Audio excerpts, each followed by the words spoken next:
Now to help us kick off the Nasdaq closing bell, please join us in welcoming Nasdaq's President and CEO, Adena Friedman.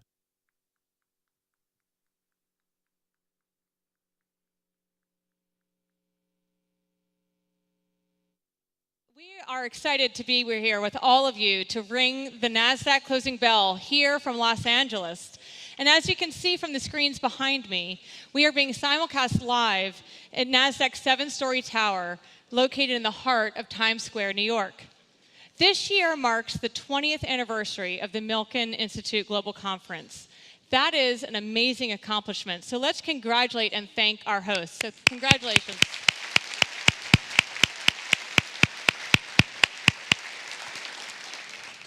I would also like to thank Michael Milken, chairman of the Milken Institute, as well as Mike Klowden, CEO of the Milken Institute, for hosting and joining us here today. We wouldn't be here today closing the market without your support, so thank you very much.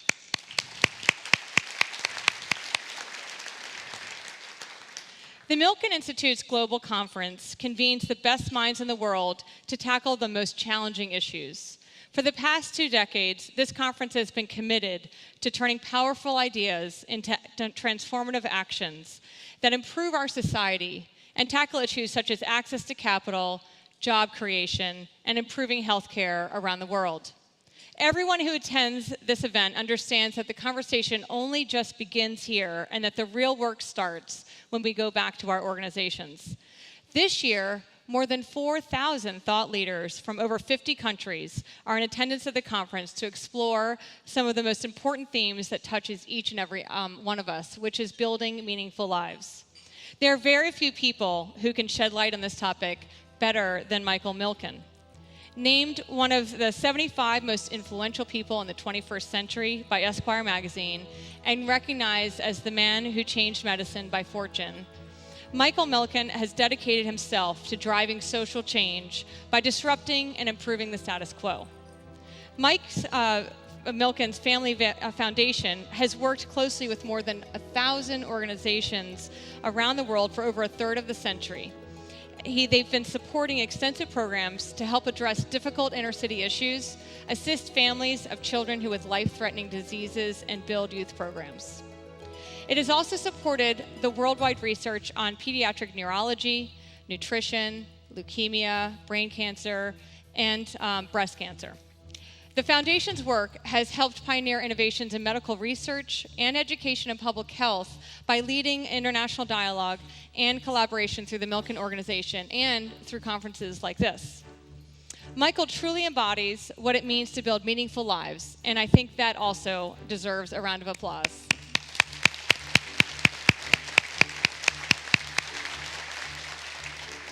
We at Nasdaq also are passionate about the role that we play at building meaningful lives by helping businesses and economies gain access to capital in order to create jobs, invest in products and services, and to drive innovation in every industry, from technology to healthcare and from energy to transportation. As a leading global exchange and technology provider to more than 100 markets around the world, we see firsthand the benefits that we can bring to economies when markets operate efficiently, transparently, and in a well-regulated environment. Our capital markets have helped transform many nascent ideas into becoming some of the most iconic companies in the world, companies like Apple, Alphabet, Amazon, Microsoft, and Tesla. All of those companies and many more have changed many aspects of our lives. We are proud to be a partner to the Milken Institute and facilitate cross-disciplinary collaboration that will drive progress at both the local and the global levels. So please join me now in welcoming Mike Klowden, CEO of the Milken Institute, to the podium to say a few words.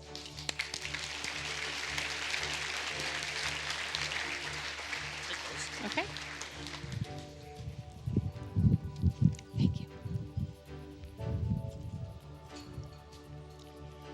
The Milken Institute, from its very beginning, has focused on access to capital as the key to building a fair and generous society. For the last 20 years, we have gathered people at our global conference from every field, medicine, government, business, philanthropy, and finance, to test ideas and to craft solutions to foster a more meaningful and productive world At the same time, we are keenly aware that the best ideas, unfunded, go nowhere. It is access to capital that fires the economy, that gets the millions of young entrepreneurs across the world creating the jobs of the future. Little can rival the importance of capital markets in this process. They allow us to take the world's accumulated wealth and put it to productive use. As one Nobel Prize-winning economist eloquently pointed out, financing capital markets, despite their flaws, have been central to the rise of prosperous market economies in the modern age. Indeed, this rise would be unimaginable without it. Since its founding, Nasdaq has played an integral role in giving investors a fast and transparent system for moving capital to where it is needed. In doing this, Nasdaq has helped create jobs and change lives for the better. So we're honored to be joined here at the Global Conference by Adena Friedman and participate in today's Nasdaq closing. Thank you.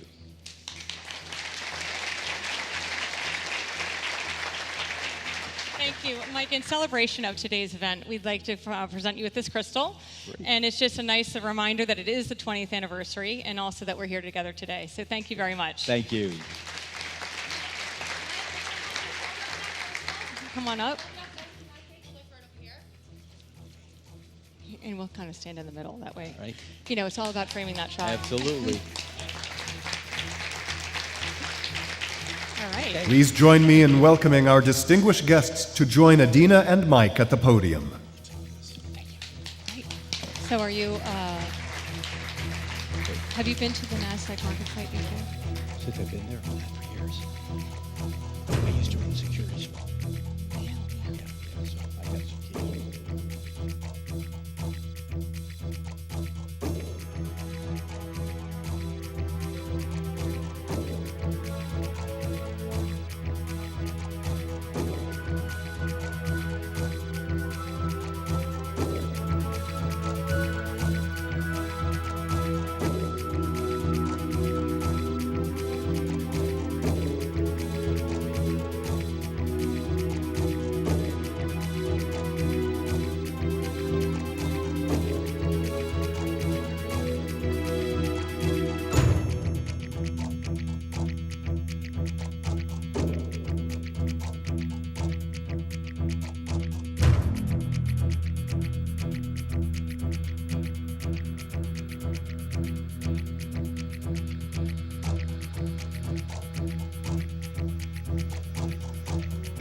Ladies and gentlemen, the live broadcast of the ceremony on the financial television networks will begin momentarily.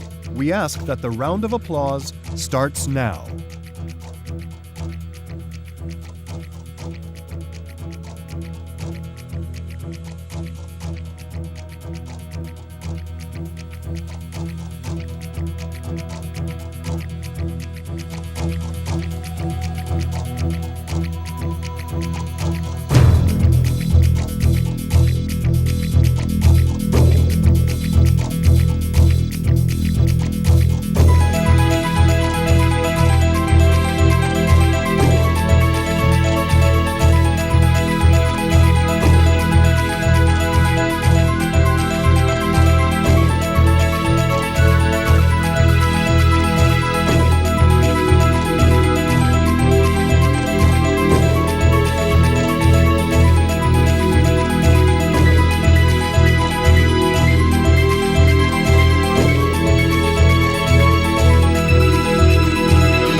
Thank you for participating in Nasdaq's Closing Bell. Next up, please welcome Executive Director of Business and Program Development at the Milken Institute, Katie O'Reilly.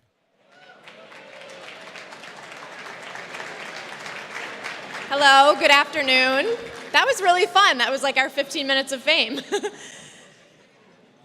Okay, everyone, thank you. Thanks so much for being here. So this is one of my favorite parts of the conference because I think for any of you who know me, you know I work with a big team with a lot of our sponsors and supporters.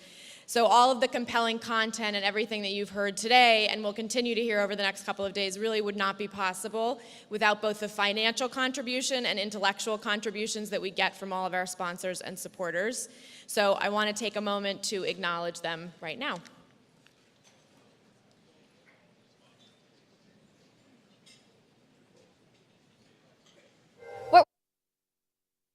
What would you do to ride the bus for free? How about some exercise? That's what Mexico City's Metro is now offering. 30 health stops were recently introduced at 21 Metro stations across the Mexican capital. Electric machines at each station give individuals free Metro passes if they can perform 10 squats. As a person performs each squat, the machines scream.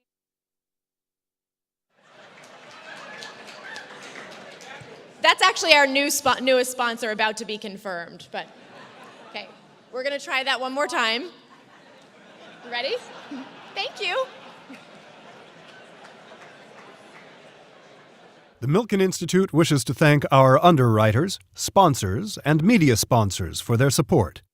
Without their generosity, our work and the global conference would not be possible. Our principal underwriter,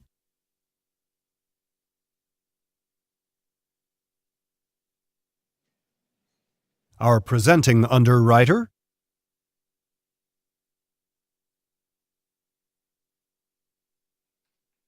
our platinum sponsors,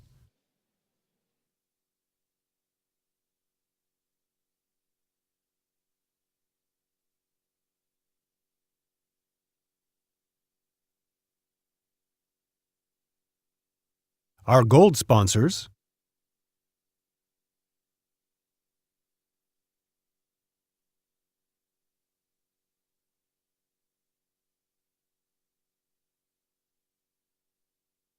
our silver sponsors,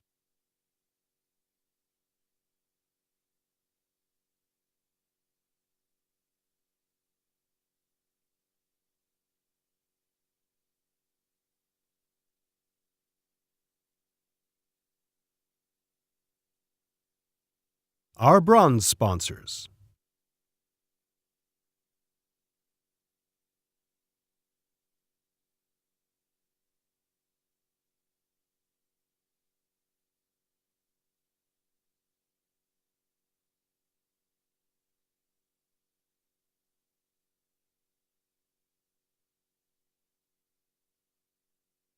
our media sponsors,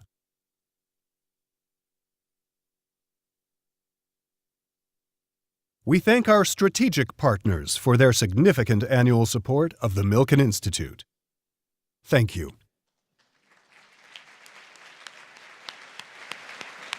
Thank you.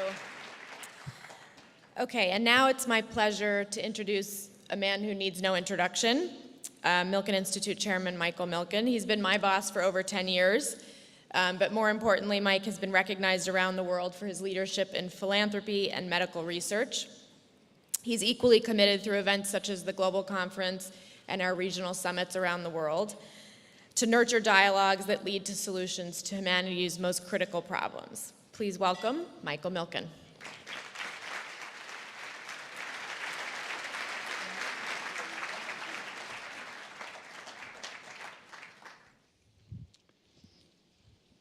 Well, it's an honor to be with you today, and this is, I have not had a chance to address the global conference since 2000, so with great respect, I'm happy to visit with you today.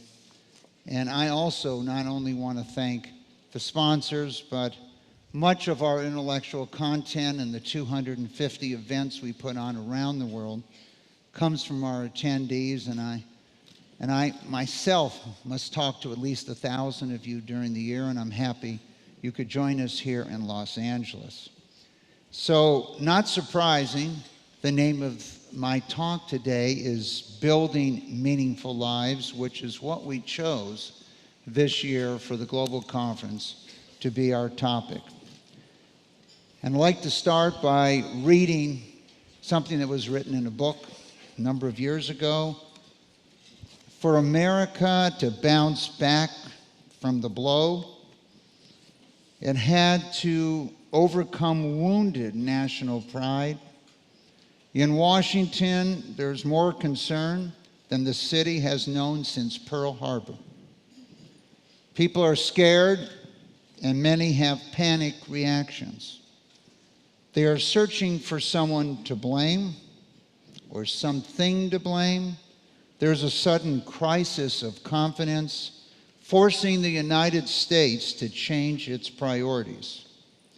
So this was not 9/11, but this was Sputnik going up in 1957.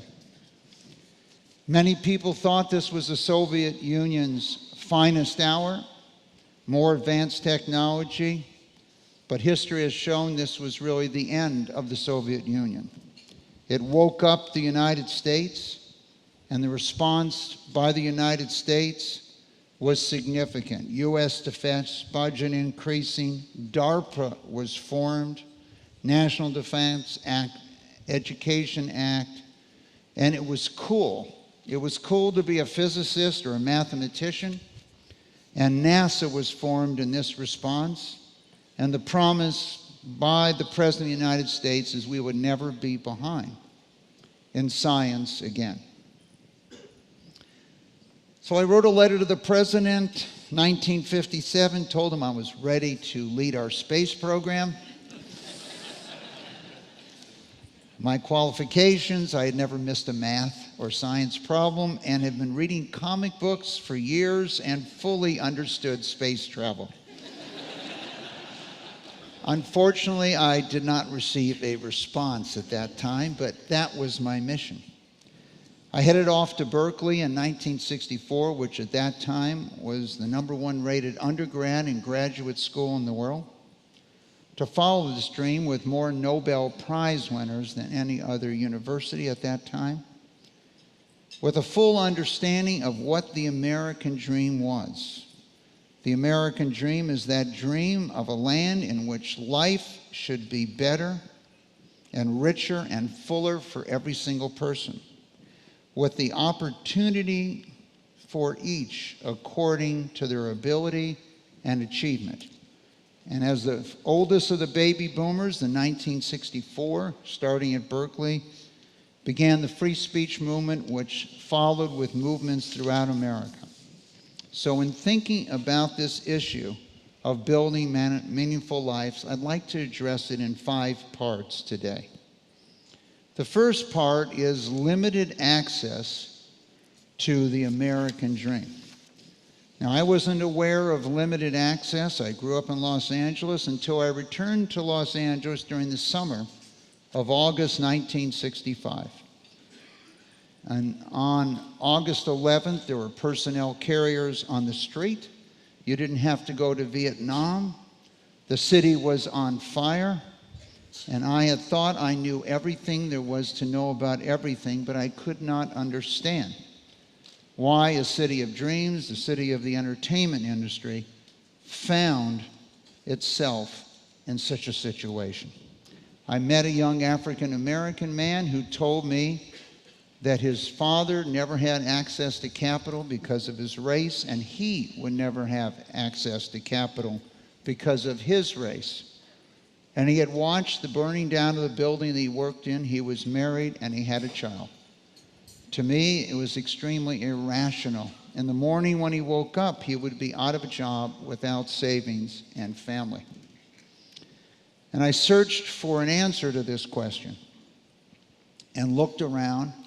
And Gary Becker, who became a dear friend of mine and a close associate at the Institute, had written a paper around this period of time, probably his first major paper, on why illogical behavior could be logical. What is the American dream? Equal opportunity not based on where you were born or where you went to school or who your parents were or what your race or religion was. And I learned during this period of time it was also access to capital based on ability, not on those factors. I went back to Berkeley and scribbled down this formula where prosperity had this function where you needed access to various forms of financial technology which served as a multiplier on human capital, the world's largest asset, social capital, world's second largest asset, and real assets, those things you find on the left side of an operating company's balance sheet.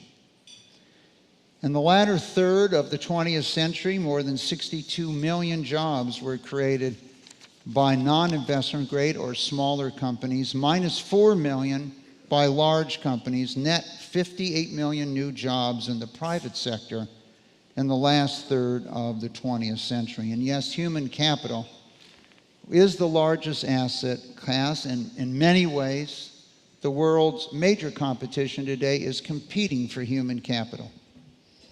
Social capital. Many of us might not remember unless we go to those history books or think about our great-grandparents, but immigrants seeking strong social capital came to the United States. No airplanes, unsafe ships. 50 million people came from Europe to the United States during the 1800s. 50 million came to this country in search of many things. And when we think of social capital, religious freedom, property rights, rule of law, universal suffrage, and so on, universal education. And they made the vast majority of Americans by the beginning of the 20th century. All we have to do is look at the energy industry. And up until about 1985, 1988, 5 out of every 6 wells drilled in the world were drilled in the United States. Did we have a monopoly on technology? No. Did we have a monopoly on reserves? No. But the United States was one of the few countries in the world that if you found it, you owned it. Many other countries afforded you ownership of the land, but not what was beneath the land, so there wasn't a great deal of incentive for you to explore or to invest money. So what was our response, and what is our response? Our response was the forming of the Milken Institute.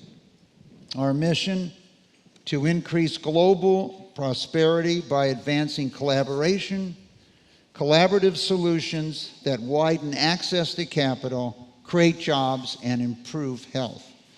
Dr. Lou Solomon was the first CEO of the Milken Institute. He received his PhD from the University of Chicago in the area of human capital. His advisor was Nobel Prize winner Bob Fogel. And at the time, prior to becoming the head of the Institute, he was the Dean of the Graduate School of Education at UCLA. And the forerunner to the global conference and our other conferences in Washington in late '93 was our focus on the labor market and jobs and growth and potential. And at that was later to become Nobel Prize winner James Heckman and his presentations, which gave us insight to the fact that the highest return in education was in early child care, second elementary school, third middle school, and then depending on whether it's the public sector or the private sector, either high school or college.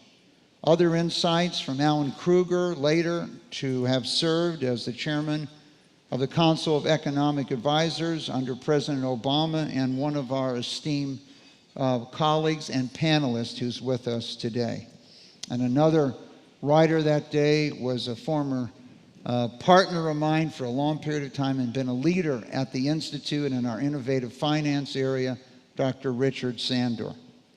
So as we evolved, we went from the Milken Institute for Job and Capital Formation, the very simple explanation, and eventually developed into 8 separate centers, which are around the world today, whether our teams are in London, whether they're in Singapore, whether in Washington, whether they're in New York, or whether we're here in Los Angeles.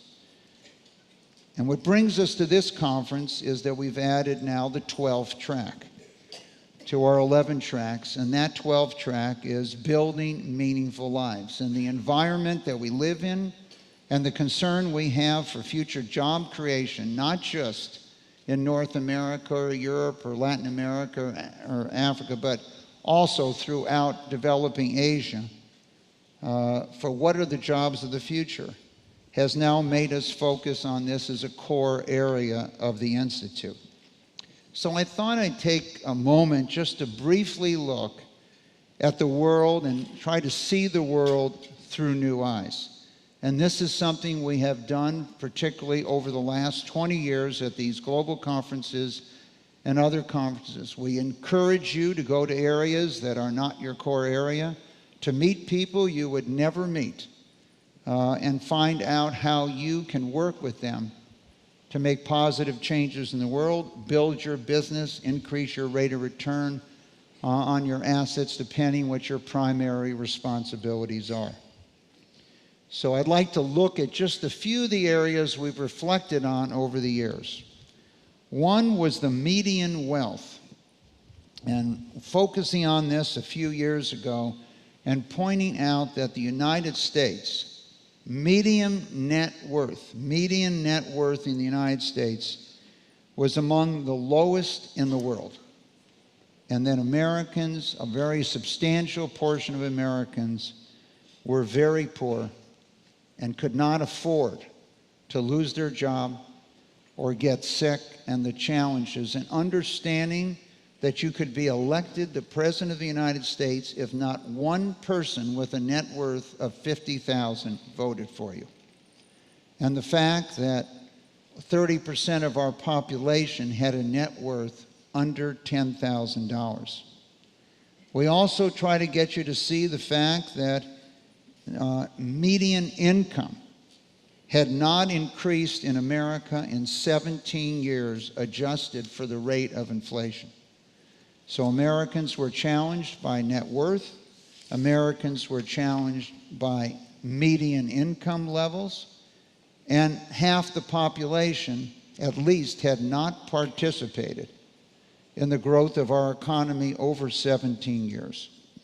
Half of U.S. households, in fact, in surveys discovered that emergency expenses costing $400, they could not meet those without selling, pawning, or borrowing money.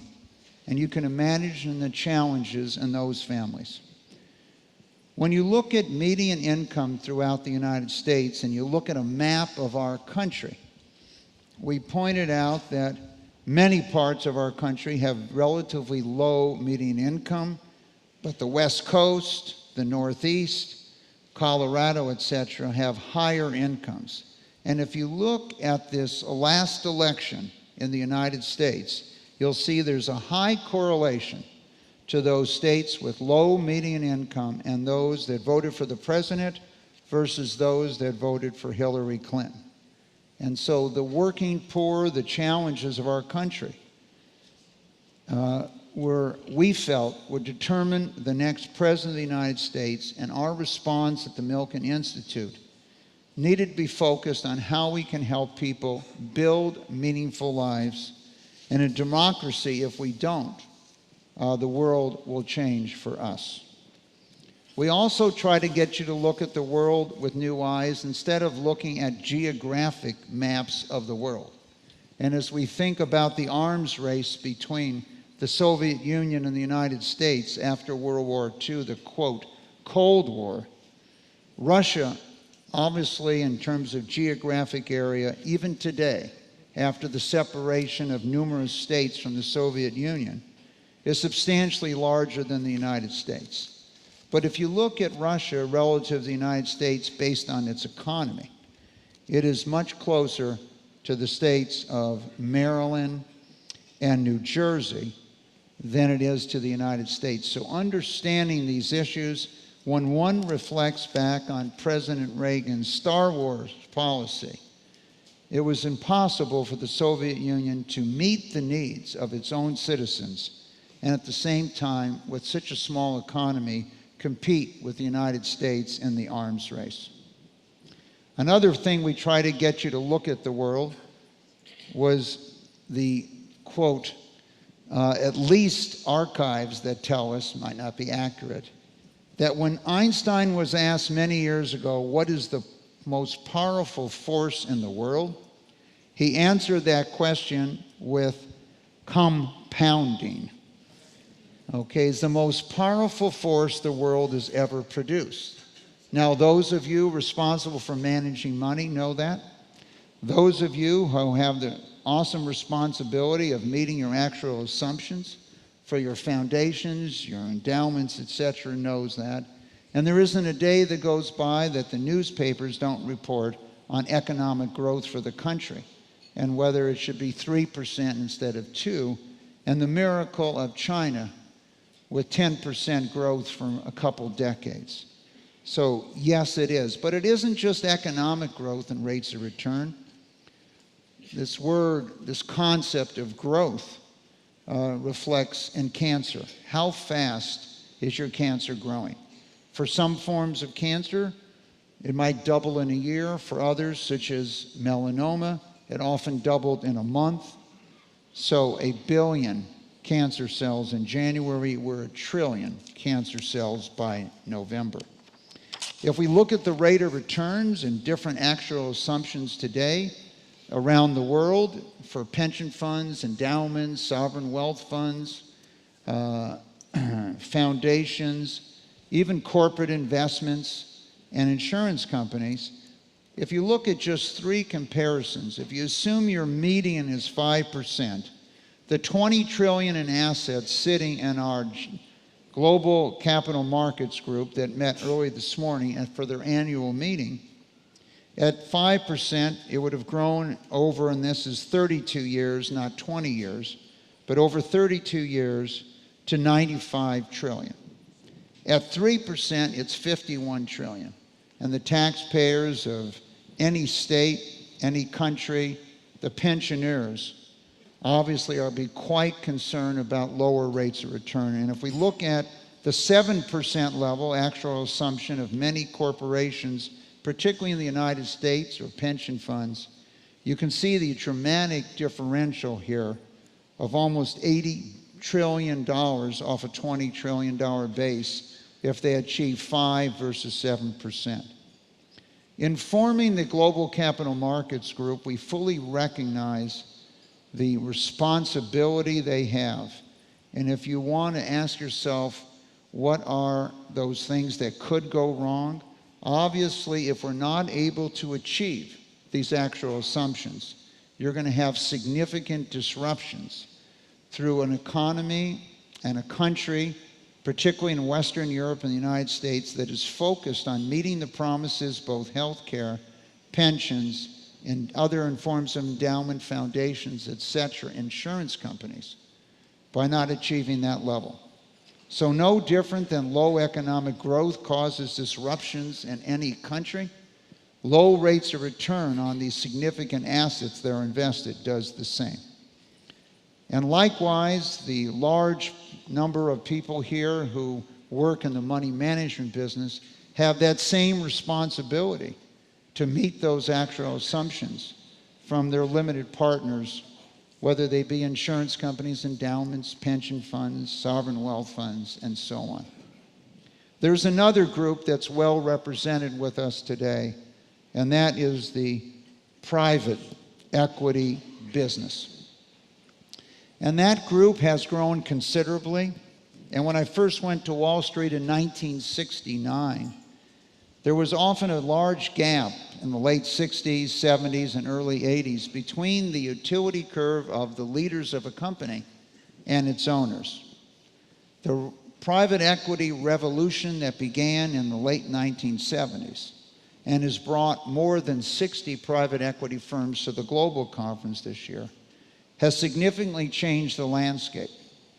And the private equity firms in the United States, for example, own or control more companies than are listed on the public exchanges today.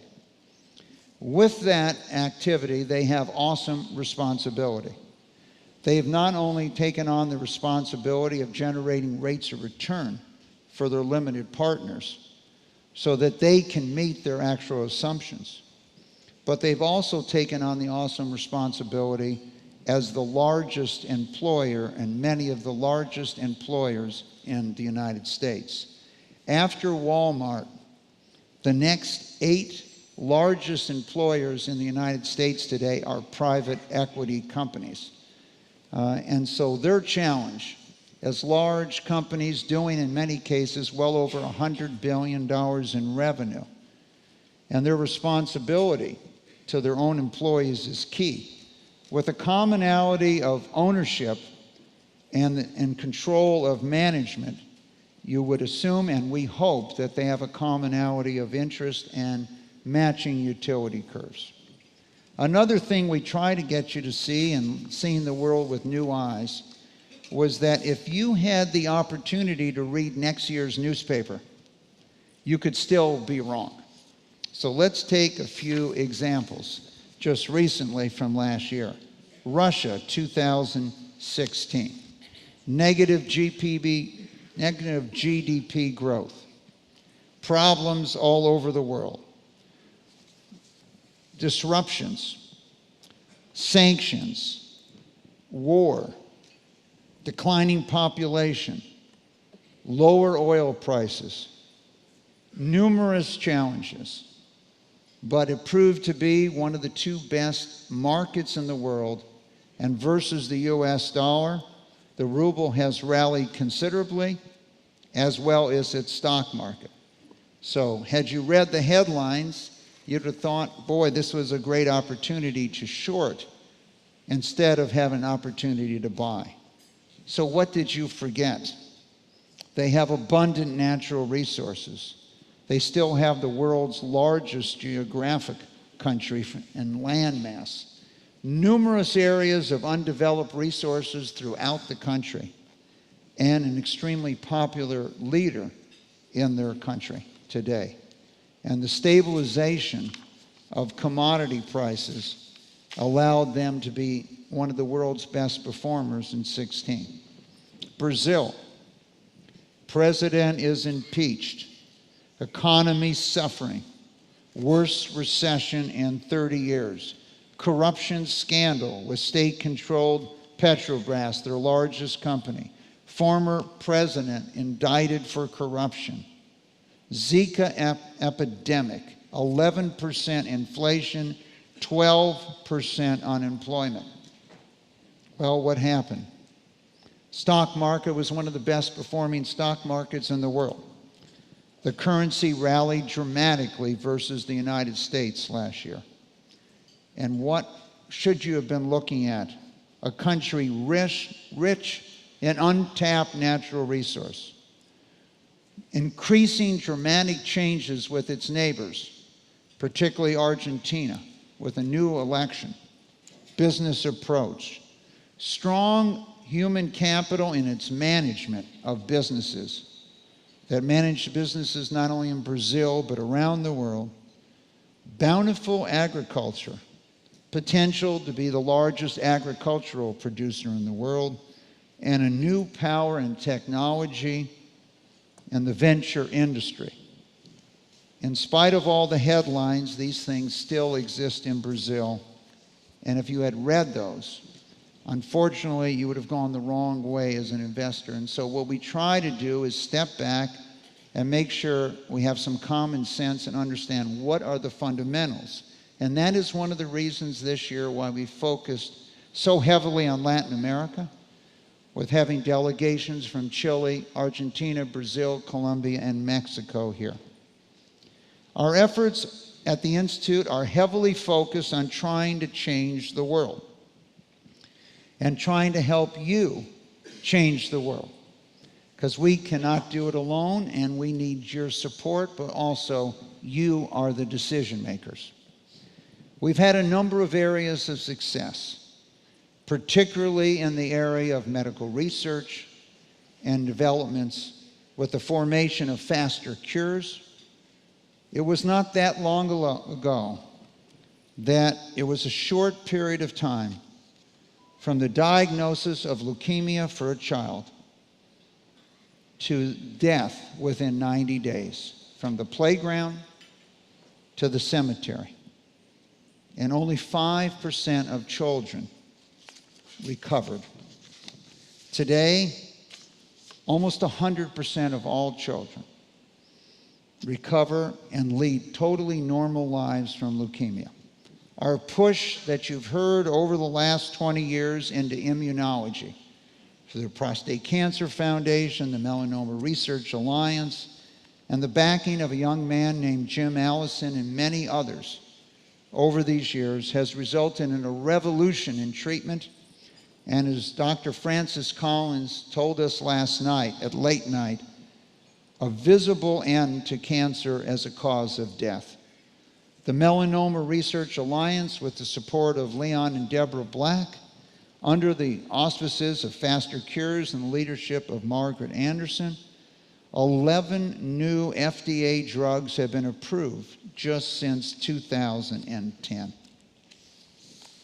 We talked and spent a great deal of time talking about one of the greatest achievements of mankind, and that is the doubling of life expectancy in less than 2 generations in sub-Saharan Africa.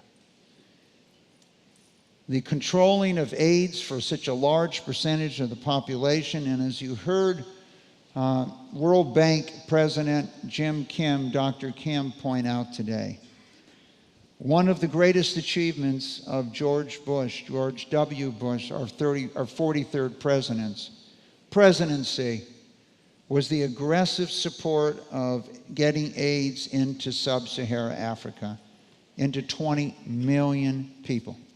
So as we've addressed many of these medical problems in a continent where the median age is under 20, and some countries like Uganda, it's 15, with 2/3 of all the people in the world who are living relatively normal lives with HIV in sub-Saharan Africa, and the developments that took the probability of passing AIDS onto your children, if the mother had AIDS, going from 95% to 2% over the past 10 to 15 years. We're all aware of the enormous growth in the population in Africa. If you look at UN figures projecting a 3 billion increase in the population between now and the balance of the year in this century, till the end of this century, something that I personally believe will never occur, but there's definitely going to be 1 to 2 billion more people, and pretty much the entire increase in the world's population, net increase, will occur in sub-Saharan Africa in the balance of this century. You can see here these projections that at current birth rates, that eventually Africa will pass Asia as the continent with the largest population. The challenge made to us in dealing with what are all the citizens of Africa going to be doing, the youngest continent, what are their jobs? We cannot count on agriculture and natural resources with modern technology to create those jobs. And as Strive told us a couple years ago here as one of Africa's leading entrepreneurs, the problem to Africa is not getting capital. The problem is developing entrepreneurs. And so with the World Bank and the IFC and the leadership of the IFC and the Milken Institute and our Center for Financial Markets under Stacey Warden, our conclusion was, if we're really going to create jobs and opportunities, we had to create a large group, both for Africa and Southern Asia, of financial experts, those that could compete with the leading financial leaders around the world to bring capital to their countries, but to deploy it with millions of entrepreneurs to create tens of millions of jobs. And so we launched the very first class of our first 1,000 this year in Washington, D.C., in conjunction with George Washington University, Steve Knapp, president, and his efforts, Jingdong from IFC and his leadership, and the very first class. All of them were college graduates. All of them were over 30. All of them are dedicated to work for the government's financial system, whether it's their Federal Reserves, capital markets, Treasury, to create jobs in the private sector for their countries to meet the growing needs of their population in the future. I would like to introduce you and ask them to stand in the audience today.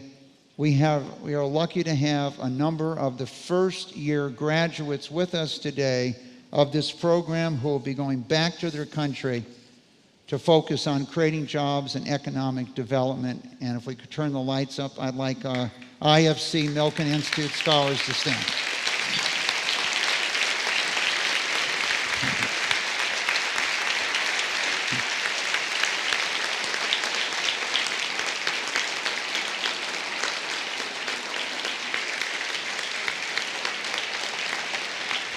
So they are the first of a cohort of 1,000. They've come from numerous different countries, a continent that has more than 50 different countries on one continent. And part of our other goal is to create this feeling of partnership, camaraderie between them, as someday they might be the finance minister or the president of their country. To show their commitment, one of our young female scholars who came to us had recently got married. And she told her husband that she'll be back to see him in 6 months after her internship, or 9 months after she gets more education. Luckily, we were very happy that when she completed her schooling, at the end of the year, during the holidays in the United States, her husband was able to come from Africa to join you. This is a committed, dedicated, highly educated group. And with 1,000 of them, we think they can change the world for their continent. There was a few areas that you've heard from us constantly over the past 2 decades that we've had somewhat less success. One of those areas lied in the area of obesity, our focus on Pakistan, and on housing. So if we start with obesity, and in the audience with us today is Bill Dietz, the foremost expert on obesity and these issues in the United States. He had been with the Center for Disease Control, the Institute of Medicine. Today, he is the director of the Redstone Center for Global Prevention and Wellness. But if we look at these maps, much of them are based on his work. So in 1991, the discussion of obesity was not a major topic in the United States. There were only 4 states in the United States that had obesity levels of over 15%: Louisiana, Mississippi, Michigan, and West Virginia. The map of the United States looks quite different a little more than 20 years later, with every state over 20%, and numerous states in the United States between 30 to 40% obesity rates. The United States is the heaviest or most obese country in the world, with a significant population. And Ross Duvall, who has documented this as the head of research for the Milken Institute over the past decade, has pointed out that just the change in weight and just 7 chronic diseases cost the United States $1.4 trillion a year in medical costs, absenteeism, and presenteeism. The number one side effect of obesity is depression today in the United States. So it's interesting to look at our responses. And recently, the United States announced over the last couple years, for the first time, we're starting to make progress in this area. But let's take a look at Mexico, who had risen to levels, particularly in women, to the second highest, and their response And Katie showed you our latest sponsors videos, but we'll take a look at them in a minute again. So Mexico's anti-obesity policy. First, putting a tax on soft drinks and putting a tax on junk food. As Ross Duvall's work on Drink Differently, just 2 soft drinks a day, the sugar level, reduces your life expectancy, everything else being equal, by 4.5 years.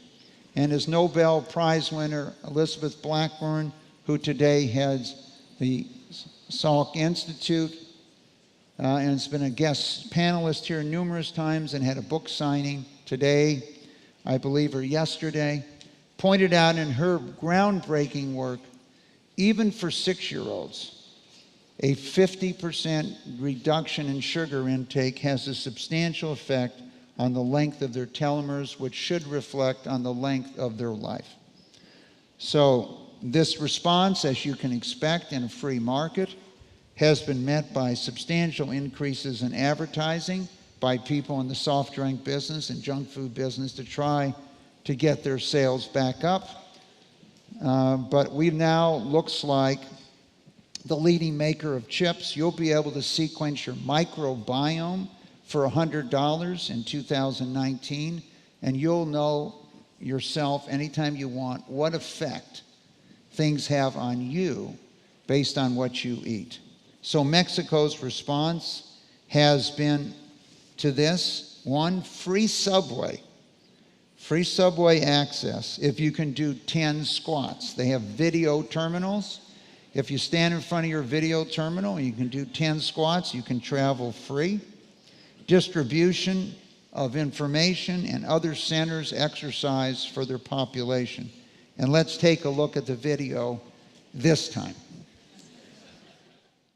What would you do to ride the bus for free? How about some exercise? That's what Mexico City's Metro is now offering. 30 health stops were recently introduced at 21 Metro stations across the Mexican capital. Electric machines at each station give individuals free Metro passes if they can perform 10 squats. As a person performs each squat, the machine's screen features health tips. In addition to the health stops, 12 Metro stations now feature on-site clinics for health advice and medical treatments at a discounted price. The Mexican government introduced the squat initiative as a way to combat obesity. Mexico is currently the second most obese country in the world, with 37 million overweight residents. An area that I was personally trying to move our country, the United States, on was Pakistan, a country with enormous population growth, projected to go from 30 million to almost 220 million. A country that was once fairly well educated, that had fallen dramatically in the rankings of literacy. So an explosion of young people, and many of them illiterate. A birth rate that had peaked at 8 children per woman, then went to 6.5 and has dropped considerably, so progress is being made. And with the reduction in the birth rate, a significant increase in per capita income. A country we had nuclear weapons, a population growing too fast to meet the needs of its citizens, and at the same time, a reduction in literacy. Our plea in the first couple years of the global conference, the late 1990s, was Pakistan needed education, needed particularly secular education, science, math, access for the exploding population, and needed that far more than more tanks or planes. And I could say that we were not successful in that area. We pitched the old tram oil filter ad: you can pay now or you can pay substantially more later. And I think today, as we think about the Syrian refugees and some children that have not been in school for 7 years, realizing the lessons of Pakistan and other countries, the need, if there's a day that we can get education to these children, to get them in an educational environment as soon as possible. And lastly, housing. An area that Lou Ranieri, who really created the mortgage market, and the other members, myself and the Milken Institute, worked on very hard, that America was over-investing in residential housing. Not only that, we were loaning people 97% of the money to buy a house, and when they got in that house, they would be buying a house they could not afford to maintain. The subsidies of the federal government on housing, if you look at the federal level, exceed all the federal government's investments in education and medical research combined. And as Nobel Prize winner Schiller told us, over 120 years, the prices of a home went up 50% of the time and went down 50% of the time. In the devastation of housing prices, there was a number of serious problems that we have yet to correct. Spousal abuse, loss of self-worth, visits to the emergency room, loss of net worth, divorce, drug addiction, etc., of all those families that lost their homes or lost their ability to maintain their home when they didn't have the ability to maintain a home at that level when we moved in. And probably the greatest dramatic change was a shift in the utility curve of the lower middle and the middle class, where the most important expenditure in the United States was for housing and transportation, and it made up, more than 50% of all expenditures, and only 2%, as these families became house poor, was invested in the education of their children.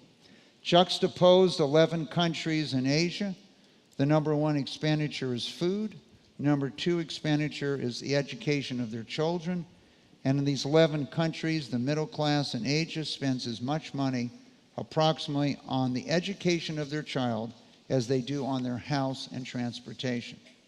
So by providing unusual financing that looks too attractive to turn down, we saw the results of that in the declining median net worth in America and the challenges to these families. We are attempting, through the leadership of the Center for Financial Markets and the work that Ed DeMarco and his team had done, who was given the position to take over and serve as the CEO of Fannie Mae and Ginnie Mae once the government took them over, to try to come up with new ideas to reduce the government's involvement and focus more of the government's investment in healthcare and education. Lastly, what is the meaning of life? If we're trying to build meaningful lives, what is a meaningful life? In 1982, John Nesbitt wrote a book called Megatrends, and one of the chapters in the book was high tech. These are the same words Masa-san used just the other day. The principle symbolizes the need to balance between our physical and our spiritual reality. In his book last year, Tom Friedman recalls a conversation with the Surgeon General of the United States. And when he asked him, what are the major diseases in America? Is it cancer? Is it heart disease? Is it diabetes? The Surgeon General answered, without pause, isolation. The same concept that was written about by Nesbitt 34 years before. Those that went to school and maybe took a psychology course or not had a chance to understand Maslow's hierarchy of needs. At the basic level, food, shelter, being able to take care of your families, and we cannot underestimate in the United States and other places around the world the challenge and the fear that people have about loss of job, change in future, and will they be able to take care of their family. Safety, as you move up that. Love, as you move up the categories here. Esteem, how do your colleagues feel about you? And finally, self-realization. So these are difficult days for American men. 1 in 6 working age blue-collar men have actually dropped out of the workforce. They're not trying to get a job today.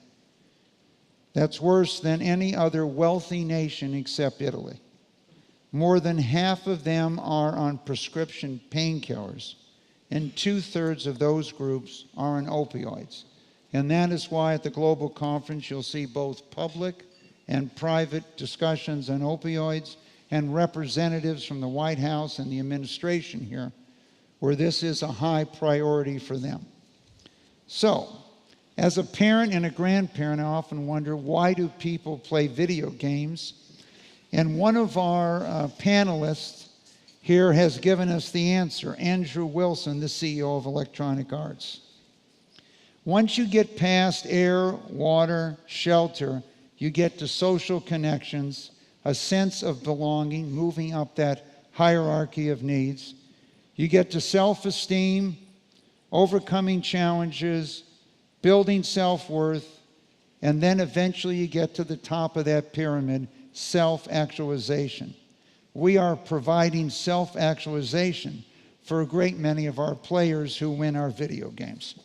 So if you can't achieve it in life, we all know that the highest grossing movie of all time was about an avatar. And so the gentleman was paralyzed below the waist, but when he became an avatar, he could do anything. And when we think about these video games that are being played by more than 250 million people every day around the world, Andrew Wilson has given us the light, self-actualization. So the formula that we started, that I had written down, that served somewhat as the basis for the Milken Institute, in many ways has to change. The P, which stood for prosperity today, really stands for meaningful lives, or it stands for jobs. And in many ways, the key to meeting these needs in the balance of the 21st century is we need new financial technologies to get to tens or hundreds of millions of people. Crowdsourcing, mobile banking, AI, big data, fintech.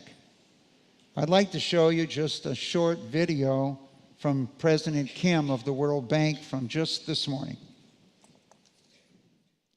I was with a group that we work with, faith-based organizations, and I was telling them about how important finance is, about how important it is to crowd in capital, about how the tremendous potential of creative finance to solve the problem of poverty in the world.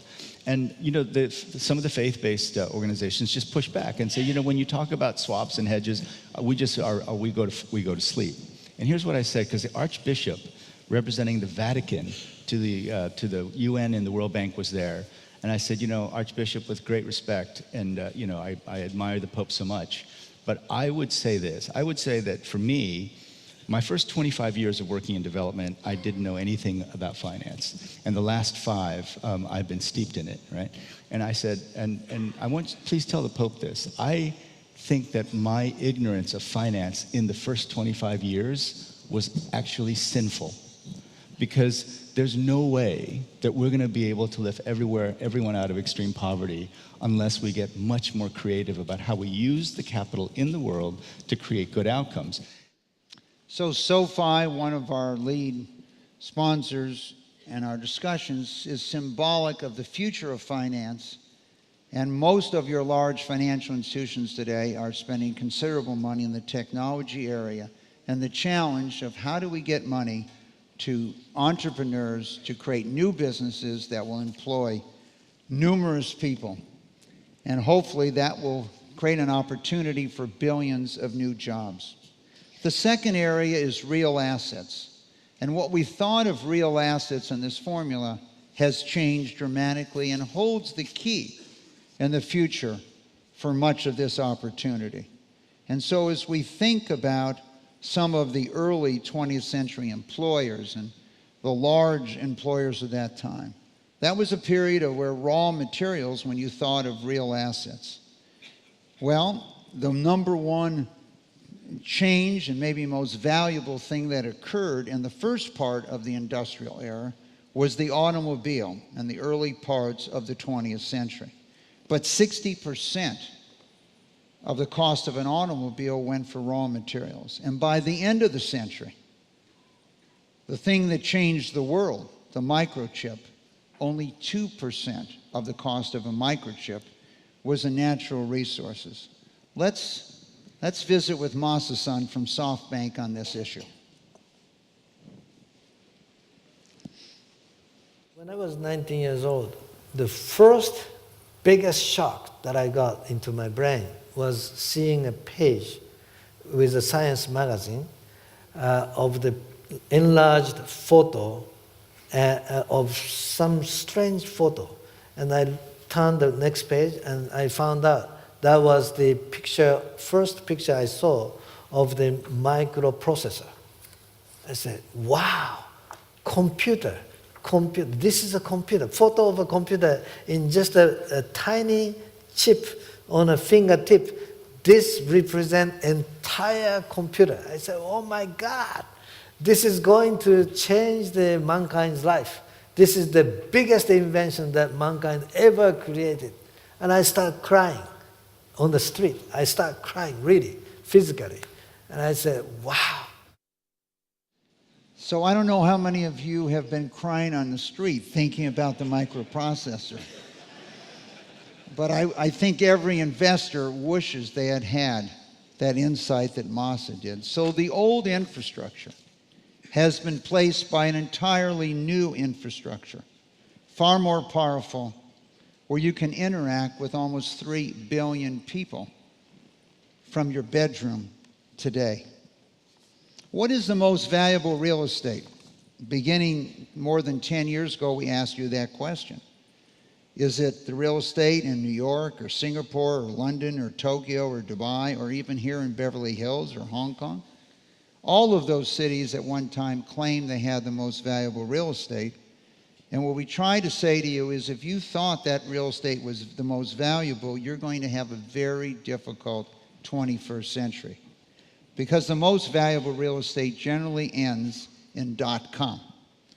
And the companies that understood that under the leadership of people like Masa have changed the world and have changed the world for their employees and for their customers, suppliers, and for all of us.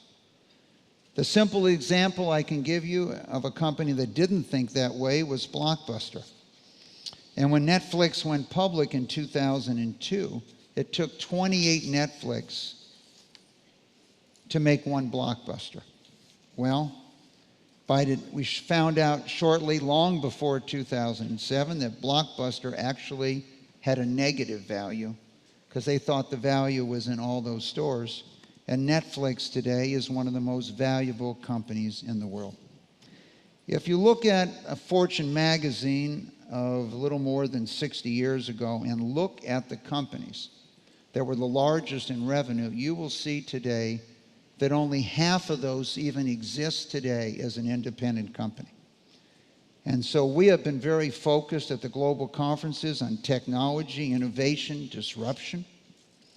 And by far today, the world's largest companies in terms of market share are those that have dealt with Masa-san's microchip, with only 3 of what we could call the old industry companies, J.P. Morgan, Johnson & Johnson, and Exxon, among the 11 most valuable companies in the world. The dramatic change, if we looked at Exxon versus Apple 20 years ago, Exxon was worth 67 times Apple. Today, Apple is worth more than 100% more than Exxon. If we looked at Amazon versus Walmart, similar dramatic change over this period of time. So in closing, I want to leave you with an optimistic note that we focus on every day at the Institute. And that is today is the best day in the lives of more than 50% of the world's population. And tomorrow will be even a better day for more than 50% of the world's population.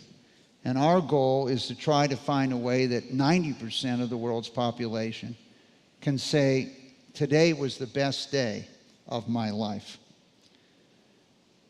Eleanor Roosevelt told you the purpose of a meaningful life, after all, is to live it, to taste the experience to the utmost, to reach out eagerly and without fear for newer and richer experiences. And that is also our goal at the Milken Institute. Our goal is to empower and make sure that our children, if they want us to go and figure out what cancer and other life-threatening diseases were, they're going to have to go to the history books and not have to deal with them. For me, I couldn't be more excited about this global conference. It was 1962 that John Kennedy, without my leadership, announced to the public, we choose to go to the moon this decade and to do other things, not because they're easy, but because they're hard. Because we accept the challenge that we accept. Challenge is one that we're willing to accept and one we are unwilling to postpone, and one we intend to win. And as we all know, in 1969, the Eagle landed on the moon. And the concluding panel of this global conference 2017 will have a couple astronauts and former person that ran NASA, Dan Goldwyn, and Yuri Milner, who is the financer of the mission to the next solar system. And now I will finally have a chance, and many of you, to go where no man has gone or woman before. Thank you for joining us. Space, the final frontier. These are the voyages of the Starship Enterprise. Her ongoing mission, to explore strange new worlds, to seek out new life forms and new civilizations, to boldly go where no one has gone before.